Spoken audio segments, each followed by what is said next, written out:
we gathered here tonight for a community conversation about safety in Prince William County Schools. This is not unusual. The Board of Supervisors was provided information by the Chief of Police that we needed to do an ongoing dialogue with people in the community. And so I believe this is Chief Bernard's idea that we started this information network going in the right direction. And then Ron Crow, over here from our school division, he's head of risk management and security services. And we're glad to have you with us tonight. We have the commander of the Central District, Captain Carr, with us.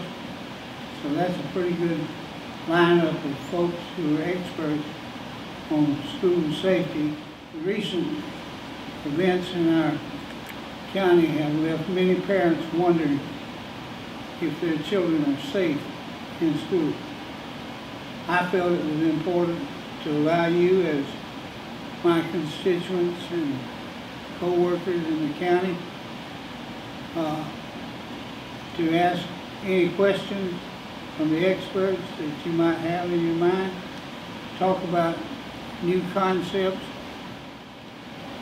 I want to re-emphasize that keeping our students safe is our #1 priority, and it is going to take the help of our entire community to make sure that happens. I'm pleased to see such a large representation from the department itself. And I'm going to, at this time, relinquish the mic to Chief Barry Bernard, one of the finest police officers and one of the finest police chiefs that I've ever had the opportunity to serve with. So good evening, everyone. Barry Bernard, Police Chief, Prince William County. We're here tonight to talk about safety in our schools. I know there's been a lot of concerns and questions about this topic following the tragedy in Florida. So we wanted to spend some time this evening discussing school safety here in Prince William County. And as we think about school safety in our schools, it's important to recognize at the very beginning how important it is to the police department, and I'm sure to all the stakeholders, the schools, the students, the staff, parents, of course. This topic is to all of us. Really, it's our top priority, keeping our students safe in our schools throughout the county. Big school system, others can certainly talk about, 90,000 students, 90 schools, 90 plus schools, growing all the time. So it's a tremendous undertaking and a responsibility that we in the police department, working in close cooperation with the county schools and other stakeholders, take very seriously. And we want parents and students and staff and grandmothers and extended family to know how important this topic is to all of us here in the police department. It is our top priority. When we think about school safety, we often think about law enforcement, and that's understood, why people would sort of immediately think of law enforcement resources, police resources, about keeping our schools safe. And we certainly have a role in that. There's no question about it. We have a role to play. We need to participate in these efforts. And we're going to talk a little bit about what we do.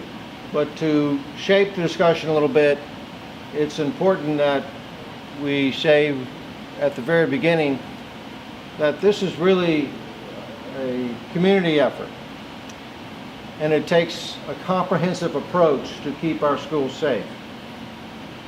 Yes, as I say, law enforcement, police, but we've also got to think about the physical security of the schools, about services that are available to our students, and Mr. Crow from schools can speak to that here in a few minutes.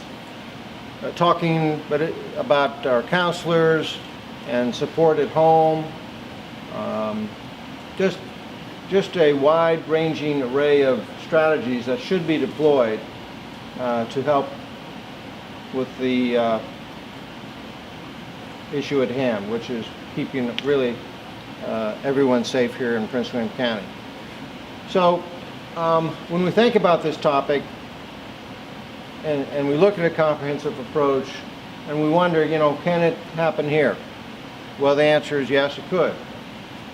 It can happen anywhere in America where we could have some tragedy come to our schools. And we know that simply because it can, but also because it has. In 2004, at Bull Run Middle School, there was an event where a young man brought a firearm into the school, and thank goodness no one was physically injured. And of course, we responded, others responded. And then in 2009, we had an event over here at the Northern Virginia Community College where a shot was fired inside an academic building. And again, thank goodness no one was injured, but physically. So we have had events here. And so we need to do everything we can to take what resources we can deploy to address this issue.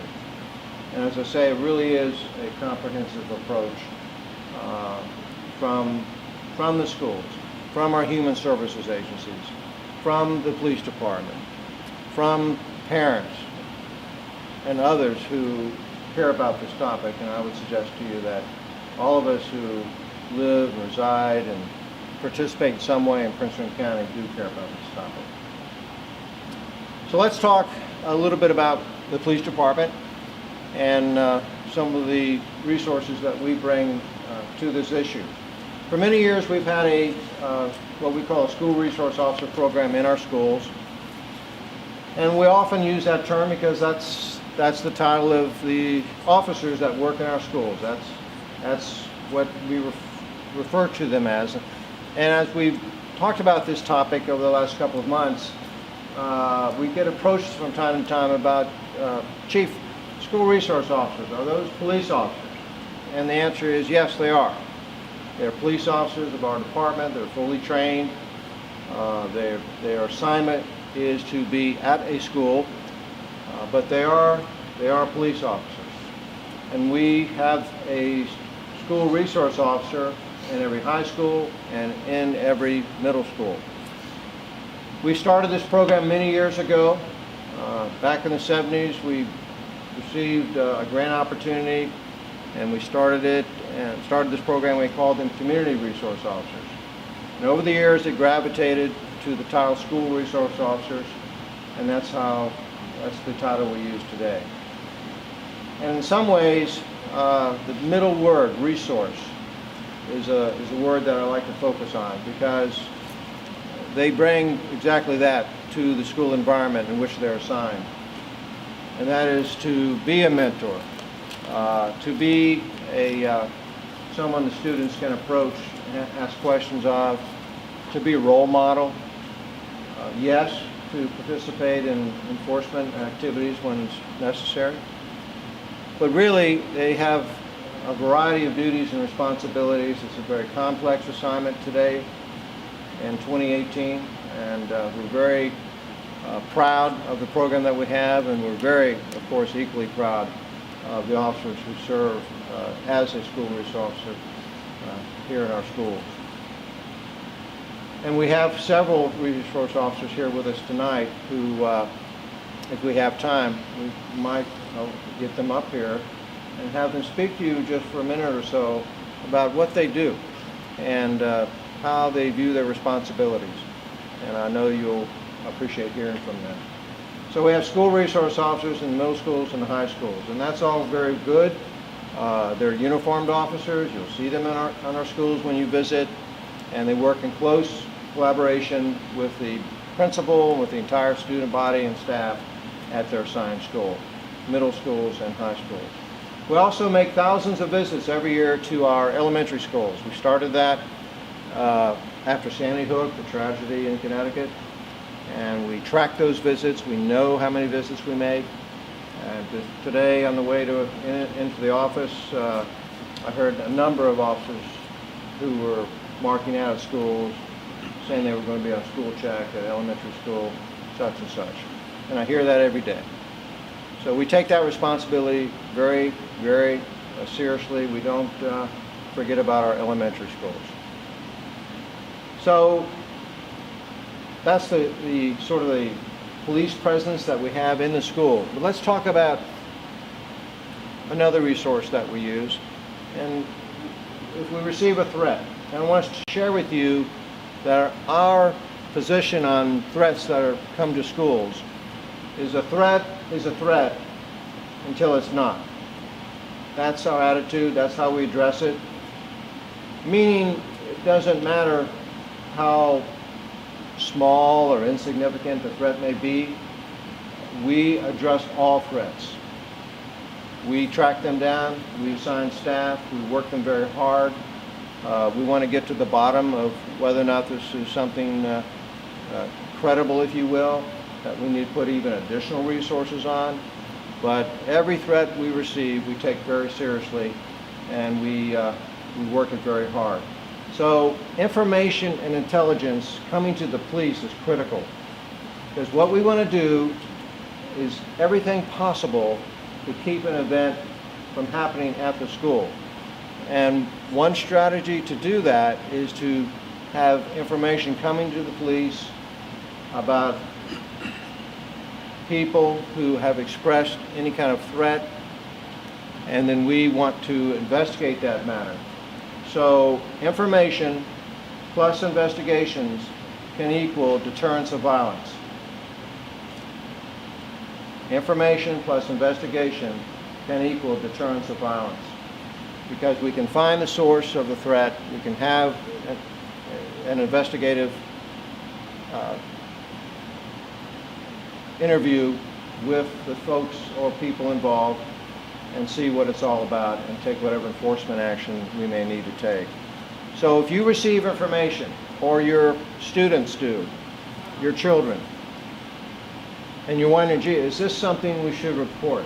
Is this, will the police be interested in this? Will the schools be interested in this? The answer is always yes.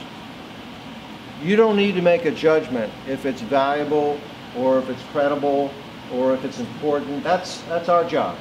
That's our responsibility to look at that and take the appropriate action. And as I said earlier, we take that responsibility very seriously. So having schools with officers, that's important, and we've been doing that for years. And their role has shifted a little bit, and as I say, I hope we have an opportunity for one or two of the school resource officers here tonight to speak to you about their duties, about their day. But we also have an incredible aggressive position in investigating threats or intelligence or information that comes to us. And we don't stop until we've gotten to the bottom of it, to understand thoroughly what that threat is, and is it credible.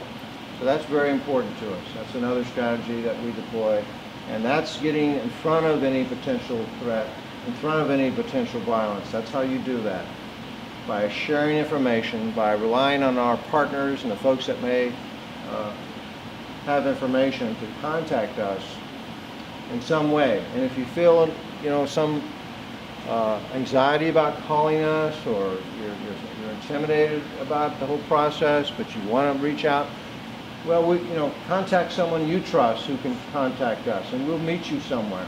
It doesn't have to be the police station. We can arrange to contact you and talk to you in a very private setting to get that information. I want to stress how important our relationship is and continues to be with the county schools and with the county schools security and risk management folks. We just couldn't be better.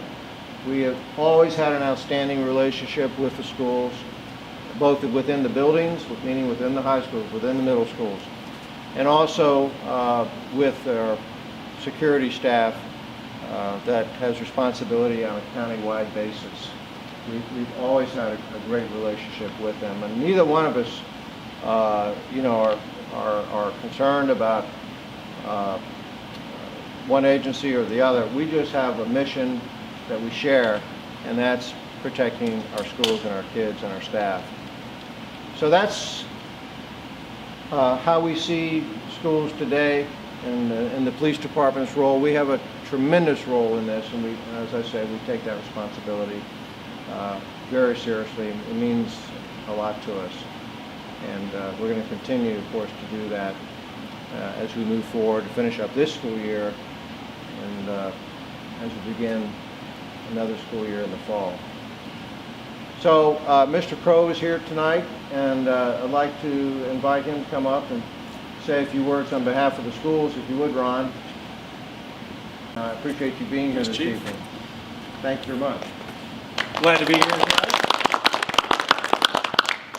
You know, really there's nothing more vital to the academic success of our students that they feel safe in school every day while they're there. We've been working and managing them on that for a long time. We've had a 30-plus year relationship with the Prince William County Police Department. Between managing that relationship with the school resource officers, the school security officers, and our administrative teams, they have done a great job of creating that open and welcoming environment at schools that allows our staff and allows our students to come forward and see something and say something. Every day that happens in our schools. Whatever their threats are, whether they're perceived or real or what they've seen, allows us to react and respond to those threats, as Chief Bernard has mentioned. Recently, the school board allocated $1 million to school safety programs to expedite some of those school safety initiatives. We'll be working hard in the coming year on placing those in schools. The Board of County Supervisors is also running a grant program for us, or a pilot program for us this year, to add armed school security officers to our elementary schools and give them some support at that level. So I can't tell you how much support we receive from the supervisors and from the school board. When I travel around to other states and I go to other jurisdictions, I explain to them all the things that we work on. They can't understand how all that happens and how we make all of those things work. And it doesn't happen overnight. Like I said, it's been a long-term relationship. You continue to build on those positive school security related issues, and you get to finally a point where you've got a pretty good program running that you're proud of. And I think that's where we're at in Prince William County Schools. We have a very good program. We assess our vulnerabilities on a regular basis. We have the only threat assessment supervisor in the state who whenever we have a potential threat, it's assessed at the schools, and they push it up the line to our supervisor to do a clinical assessment if that's necessary. And she's the person who actually goes around and trains other people in the state on how to manage those processes. We have a lot of good things going on. I'm happy to talk to you about those things if you have any questions, and we'll continue to move forward and try to make sure the schools are the safest place they can be for your students. Thank you. Thank you, Ron. Sure. I want to talk a little bit about the program that you had mentioned, the retired law enforcement officer program that we will be implementing. In the fall. In the We plan on fall, having it. We Yes. plan on having it Yes. running in the fall, up and running first day of school. Very good, very good. So this is a school program that the police department is supportive of, and this will be a pilot program of 6 people. Yes, sir. 6 people who today you have what we call school security officers, SSOs, in the middle schools and the high schools. Yes, sir. And so this would be an expansion of that, if you will. So the lesson there is the schools have for years had security officers in the middle schools and high schools who work very closely with our SROs. So this is an initiative to provide an asset to our elementary schools on a pilot program basis, meaning we start small and we evaluate this after a period of time to see if we think it's a wise, acceptable initiative in terms of the asset it brings, the resource it brings. How does the staff feel about it? How do the other stakeholders feel about it? You know, the parents and the students and all that kind of thing. And then look at possibly growing it from there. But the focus is on the elementary school. That's the focus, is where this asset will be, this resource will be. So what happened is, how did we get here? The legislature passed a law, which of course what they do, that's their role. Last spring, Governor McAuliffe signed a bill that permits local school boards to hire retired law enforcement officers and have them serve as armed security officers in the schools. So that became effective July 1, 2017, and so it's not widely used, I'm sure, throughout the Commonwealth at this stage, but and that's why we're starting small. One reason we're starting small is because this is a new program, new initiative, and this authority from the Commonwealth, from this law, it seems to me a reasonable approach to attempt on a pilot program. I think it has, you have to do it right, you have to find the right people, you have to train them up correctly. The statute calls for a certain amount of training, active shooter training, emergency preparedness training, that sort of thing, and I suspect we'll exceed that. So finding the right people, training them up correctly, and putting them in our elementary schools, and then running this as a pilot with these 6 people, a small number, getting feedback and evaluating it, and then moving forward from there. And I think it's a reasonable approach, and I look forward to working with you, the police department does, in implementing this program on it. Yes. We really do. So thank you very much.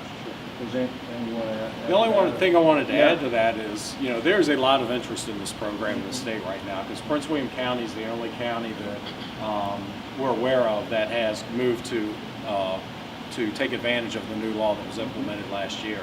I was at a recent meeting earlier today at the Virginia Center for School and Campus Safety meeting, and had various congressmen and other law enforcement agencies come up asking about how we're managing that program. They're interested in where we're at after the coming year and seeing how the program went. So right now, you know, Prince William County, we're on the leading edge of school security again, I think, by trying to implement and take advantage of the laws that are in place, and look forward to running this pilot and continue to expand it. Very good. Yeah, a question. Would that potentially be expanded to the SSOs that we have in place right now? A lot of them are retired law enforcement or prior law enforcement in some capacity. Would that be expanded to them eventually if this pilot program goes correctly? Yeah, I think that's a decision we'll make after we go through the pilot program.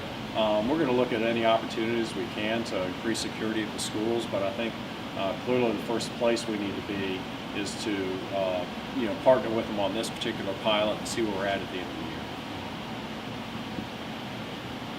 Who will determine what schools will be chosen for the pilot program? These are Prince William County Schools employees.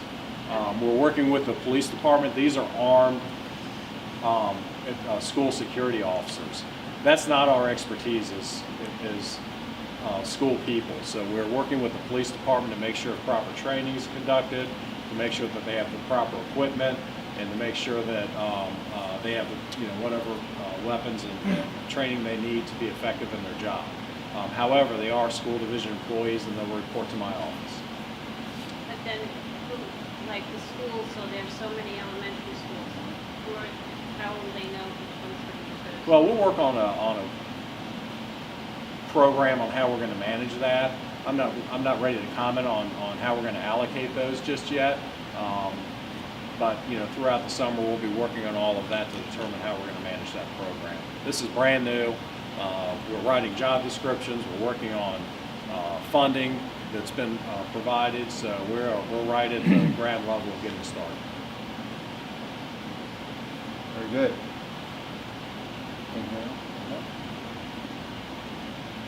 What I'd like to do at this time is invite one of our SROs to come forward and say a few words about your role. And I'd like to invite Officer A.J. Wrighton to come on up. A.J., if you can, I appreciate it. So what we'd like you to do, thanks for being here, introduce yourself, and where are you an SRO, and what are your responsibilities and duties, what's your day like, and how do you see your role, and just share with the community the day in the life of an SRO, really, and what is your day like, when does it begin, and what are some of your duties that you perform? Great. Thank you very much. All right. I'm Officer A.J. Wrighton. I've been an officer for Prince William County for 10 years on May the 5th. Been an SRO for 6 of those 10 years. It's kind of funny how you ask what a day in my life is like at the schools, because every night when I sit down to dinner with my kids, we always talk about our day, and I always start off when I get up in the morning and I take the dog for a walk. They're like, "Why do you have to start so early? Tell us about your day." I'm like, "Okay. All right." So it's funny because when I go get a cup of coffee in the morning, I was like, it's gonna be a busy day. I just know it. Doesn't matter what mug I grab, it's just gonna be busy. Pour my coffee. All right, ready to go. Like the chief mentioned, we do a lot of mentoring. We have a lot of contact with the students, staff, administration. I work closely with our SSO at the school. I'm currently assigned Parkside Middle School. During my time as an SRO, I've been at Bevel Middle School, Godwin, Osborne Park High School, Parkside, Stonewall, New Directions, and New Dominion. I know it sounds like a lot. It sounds like I got bounced around quite a bit, but those are Osborne Park. I was there for about 4 years. My first 2 schools were Bevel and Godwin.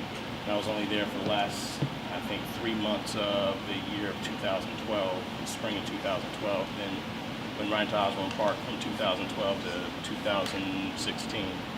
And my steady school really has been Parkside for the past 2 years now.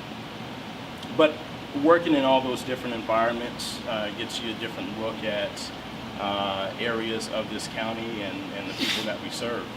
And you get a chance to make connections with them. While I've been an SRO, I've also coached football, coached in some regards track.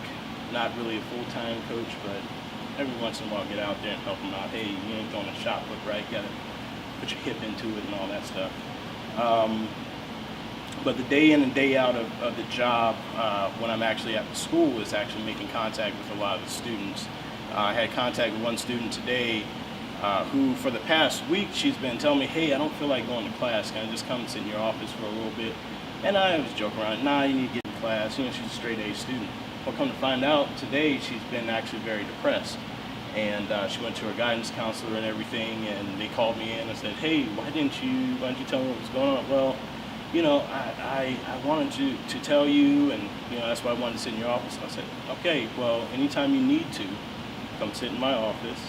You need to take a break or something like that." And you begin to develop these relationships with students where you're a trusted adult in that building for that student. Another part of the job is actually investigating some of the crimes that go on in the school. We have larcenies, we have assaults that go on, CPS investigations, domestics. So you work closely with families, and the one unique thing about this job versus working patrol is that you see the same people day in and day out. So when you're handling a situation, it's not like you can just walk away from it. You have to make sure you follow it through to the end so that they know that whenever something else happens, they can come to you and they trust you. with what you're doing. It's not something that's taken lightly by myself, and I know I'm pretty sure Officer Trujillo, we've had plenty of conversations since he's come on to this unit and stuff, and he said, you know, some of the things that he's experienced while he's been here has just kind of opened his eyes a little bit, but you can tell he has passion for the job and everything, and passion for what he does, and you actually see it through his work and everything. So that's pretty much, I don't know if I've explained it well enough for you guys in kind of a nutshell or whatever, but I love what I do in the schools and stuff. We make a tremendous impact. Yeah, do they ever talk to you about bullying? Yes. We address those, and if, let's say, along with part of the staff that we work with guidance a lot. I have an unofficial office in our guidance area, and a lot of times I'll hang around there because that's where you hear about a lot of the stuff that's going on. So the bullying issue is one of those things. And if there's something actionable with bullying, then take action. And a lot of times, even if it's just verbal, something that's verbal or something, I'll still step in, still give some guidance on that to the victim and also their family and also the person that's doing the bullying. I'll step in too and try and get them straight, try and get them in line. So, and that's another part of building those relationships, because you get to learn kids, and you know if somebody is kind of off, some of their family life and all that stuff, and you're able to kind of corral them a little bit. Yeah. Does anybody have any questions? Are you seeing a lot of increase in gang violence? Increase in gang violence right now at my school, no. People usually ask me about other schools, and I'm so inundated with the stuff that I have going on at my school that I don't really pay attention to any of that stuff. We've had a few instances where kids have tried to come to school wearing attire that would be associated with gangs and stuff, and you got to jump on it real quick, because they're not allowed. That's against the code of conduct for the schools in this county. So you jump on it real quick and make sure that they don't return with that stuff. And honestly, my philosophy is, you guys don't bring that stuff to school. I can't control what you do outside of these walls, but if I can get you, if I can plant that seed, and I can be that example for you, I'm going to do that. And later on, while you're out there on the street and you're thinking about doing that thing, hopefully what I've done has been enough for you to kind of change your mind a little bit. Something. Hopefully. Can't reach them all, but the ones you can reach, you make the effort to do that. So. Have you found with, I guess in the past couple of years, there's been a lot of resistance to the police. Have you found that students are very receptive to you being in the school, or is there some resistance there, and how do you handle that when there is resistance? 'Cause I'm sure a lot of kids bring to school what their parents say. There is resistance. There is, and you got to have those conversations with the kids. You got to properly educate them and stuff. Some things out there that occur that you see in the news. Some stuff with the news is sensationalized. There's other things that are accurate, but you got to have those conversations, those dialogues with these kids, so that they understand the full picture. There's been plenty of things to talk about with regards to current events that, not all officers probably see it my way or whatever, but it's like you show up to a call for service or something, this officer can handle it this way, this officer can handle it a completely different way. So the conversations, you kind of have them lead the conversation a little bit to see where they're coming from. I had a conversation with a student today about marijuana and how it should be legalized. I said, okay, well, in some regards, it could work with, as a remedy to Parkinson's or seizures or something like that. Yeah, maybe there should be some regulation, don't you think? And she's like, no, I think that, folks just get unnecessarily locked up. Well, okay, why do you think, And we had that dialogue back and forth, and I just got her to think about some things. So it's there's always opportunity and room to do that in that setting. So, any other questions? Thank you very much. Thank you very much. I'd like now to invite Officer Juan Trujillo to come up, who is also a school resource officer. Juan, great to see you. Thanks, sir. Thank you for having Great me. to see you. Thank you for having me here. My name is Officer Trujillo. I've worked with the county for going on 13 years now. I've been with school resource officer for the past year, less than a year. I started here in August. So far, it's a different pace from what patrol is, but once you adapt to it, you start realizing that dealing with juveniles, there's a different way to deal with them. What I've learned so far from working in this with this section is basically not, is basically if you're gonna make your mistakes, make them now, because that's what we're here for your kids. So if they do get something like steal a wallet from the cafeteria, which I've had 2 or 3 of those at this point, it's better to make that mistake with me and make it now, because you do it here, you do it now. They got what, it's not as severe as when you become an adult, where now you have, let's say, the criminal record that's going to follow you from this point on. With us, it's basically, if it's a learning lesson, then we see what we can do, try to use discretion on what we have, when we have it in front of us. But when it's something that can be used as basically, hey, you know what, this is the mistake you made, actions have consequences.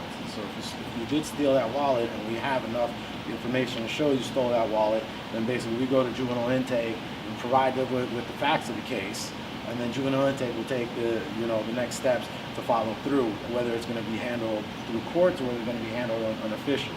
And that's where I have say in it. Any officer has a say in it when it comes to that point. And it's not the end of the world. A lot of the stuff that I realized that I've had to get used to from patrol to juveniles is talking to the parents and explaining to the parents this is what I have, because I forget that second step of explaining to them, hey, this is probably going to be held out of court, and this is not a criminal record that's going to follow them for the rest of their lives. So it's something that can be handled. And a lot of the parents have noticed that at first they get very concerned when you tell them, hey, your child's being charged with larceny. And then when you explain to them, hey, this is going to be, if anything, a benefit to you, because if you've been having problems with your child, what happens at this point is they basically say, hey, we're going to handle it unofficially. They're going to have to pay back that money. If they've been in a fight, they go to anger management classes and things like that. Doesn't mean they go to jail. Doesn't mean that they have a criminal record. So in the end, it could be something that if it's someone who just is going to start their criminal career, let's say, it might just stop it right then and there, because they'll be like, my actions have consequences. So I see the job of school resource officers not just as far as placing charges or anything like that. I also see it as teaching them stuff, because you teach these kids life lessons. I mean, just that alone, placing a charge, or just even talking to them. Since I served in the military, there's a couple people that I've talked to, that are about to join, and I tell them all the same thing. I'm like, hey, you're going to join, do an MOS, a job that translates to the real world. That is like, those are some examples that I tell these students sometimes before they join the military. If you're going to be, I'm not knocking infantry, so if anyone's an infantry, I'm not knocking it, but that doesn't really translate to the real world. But you do airplane mechanic, that's something that you can easily learn that and transition into the real world once you do get out. If you get out in 3 years, 4 years, and you retire, you can still do that out in the outside world. And just being their friends too. I got, Dr. Saki knows, I have, there's a student here, Eli, he follows me around everywhere. I get into school, and as soon as I come in, he comes looking for me, or come to the office, and I always just patrol. As soon as I come in, as soon as the kids get cut loose, because before they get allowed inside the school to walk around and go to their classes, I'll do my laps. I'll go around upstairs twice, downstairs twice, and loop around. And I would say 90% of the time, I've got Eli following me around and just talking to me. So, to a certain extent, I serve as a friend to him, who normally, I don't know if he would have anyone to talk to, but he's a nice kid. I like talking to him. It's a weird relationship with him. It's just... I think that's one of the key. The two officers are not really mentioning that, but the relationship they develop with the students is so important. And that's when you hear about these cases, students need to find somebody in the building that they connect to and find something. I think something the officers really offer is that relationship. And kids start seeing them not as the enemy or as a police officer, more as an adult that listens to them. And I think that's the part really play a role in the building. And my main thing is not to jump down their throats and you know, be a parent, you know, a third parent. It's just to guide them. If anything, it's to show them the right way, give them the right information, tell them what's right, tell them what's wrong, you know, and not have to lecture them about it, because they get it from people around them. And if they don't, then at least when they talk to me, like someone had asked before, like, what's your relationship like with students as far as the police and what's been happening lately or recently. But basically, I haven't had an issue because I'm relatable with people. So with students, a lot of times when I talk to them, I get along fine with them, only because the one thing I've learned with minors is as long a lot of it's based on respect. They want to be respected. It's just kind of like when they get into these fights in school. A lot of the times, the main reason they get into this fight is because someone disrespected them. Someone called them out. Someone did this. They feel disrespected. They feel they need to retaliate. You know, someone said something about them on Snapchat, so they feel they need to retaliate. And that's basically, you know, you take that and you mold it into what I get to do, where now I get to talk to them, and now they're in a bad mood. But throughout it, just show them respect and just talk to them, and then just try to be as nice as possible. Try to be their friends. Not everyone's going to be like that. Some people do need, you know, talking to and explain exactly what's going to happen. But a lot of the stuff that we do here as the school resource officer it's not just to place charges. It's to educate through, you know, just life stories, through telling them, like I said, military stuff that they can do when they get in, get out, and just being their friends. You know, I even had a girl that asked me to do a report to ask me questions about being a police officer, and I told her, sure, time and date, meet me in my office, and I did. And she's a senior. She did a report that the teacher came up to me, and the teacher thanked me. So thank you for helping Aaliyah out, this and that, and I'm, you know, just helping out. That's basically what we're here for. Thank you.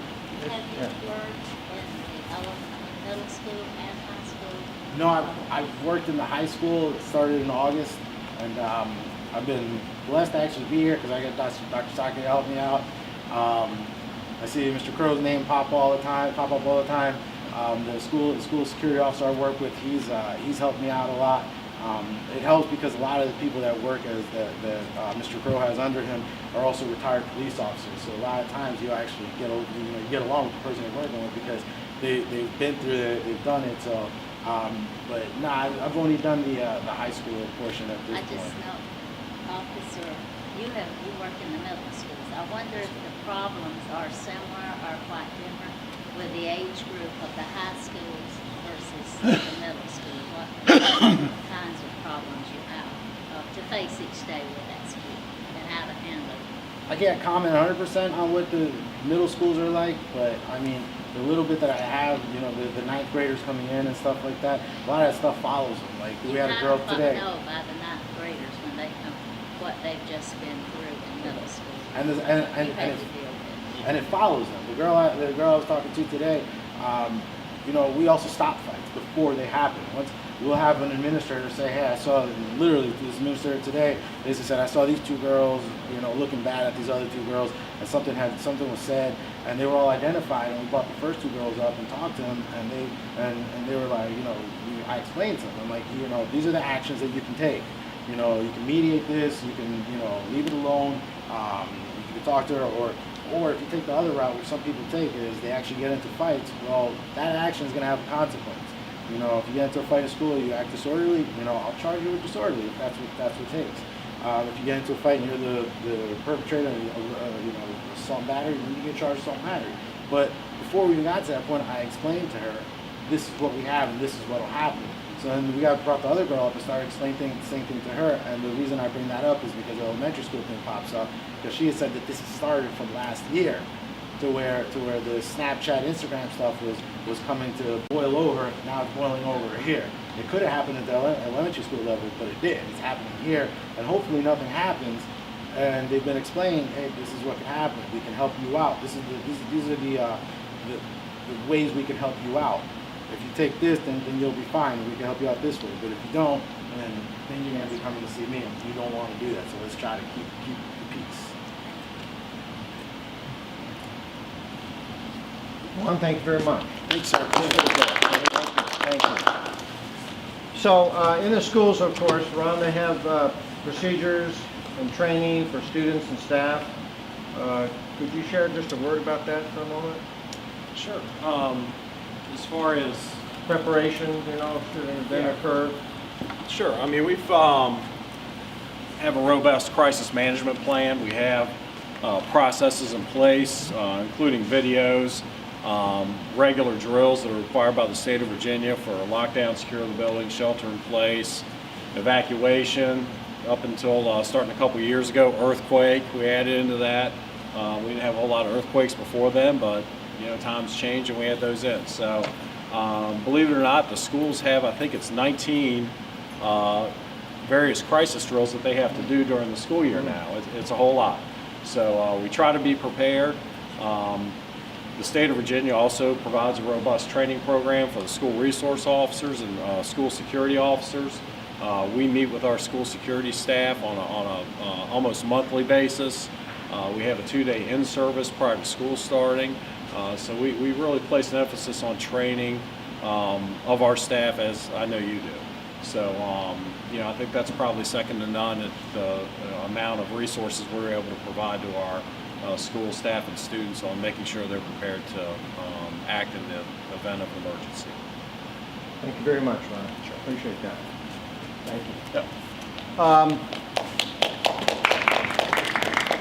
So in the community, you know, we hear conversation, we see events happen around our nation and really internationally. Active shooter events, someone who has a firearm who's determined to harm as many people as possible. There's lots of definitions of active shooter, but that's basically how one might think of it. So what can the community do? Is this something we should talk about? Well, it is. In the police department, we have a program that we offer to the community about active shooter and what can you do as a resident, or if you find yourself in this situation, not just in our schools, but anywhere throughout the county, in a place of work, a place of worship, at a shopping area where something may occur. So with us tonight is Sergeant Sarah Roll, who's going to tell us about the program that we have here in Prince William County and share with you a little bit about the program and how you can learn more. Sarah, thanks for being here tonight. Thank you, Chief. Appreciate it.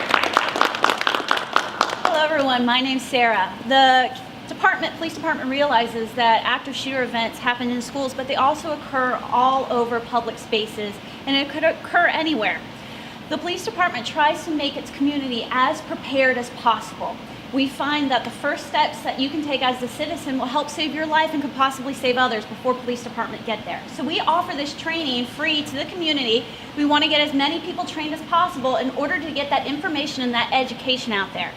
We offer this training to the community. We just did a public event a few weeks ago, and another public event will be coming up in a few months. However, if you reach out to us, the police department, the crime prevention unit, we will actually come to you, to your business, and we'll help provide active violence training. It takes about an hour long. We cover topics like action versus reaction. We also cover some strategies that can help save your life, such as hiding, running, or fighting. Those are some of the strategies we cover and how they could be implemented and how you can hopefully do those successfully to help save your life or help save others.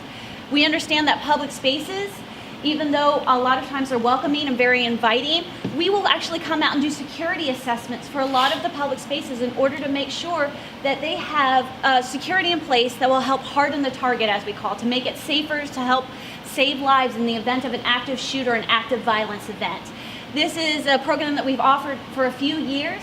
We're happy to come out and provide it to anyone, a business, a church. We do this for a lot of churches in our area or houses of worships in our area. Not just churches, but also synagogues, mosques. We work with a lot of different institutions and organizations in regards to this. So please contact us if you're interested in this program. We'd be happy to get you the contact information and provide it for you guys. Thank you, Chief. Thank you, Sarah.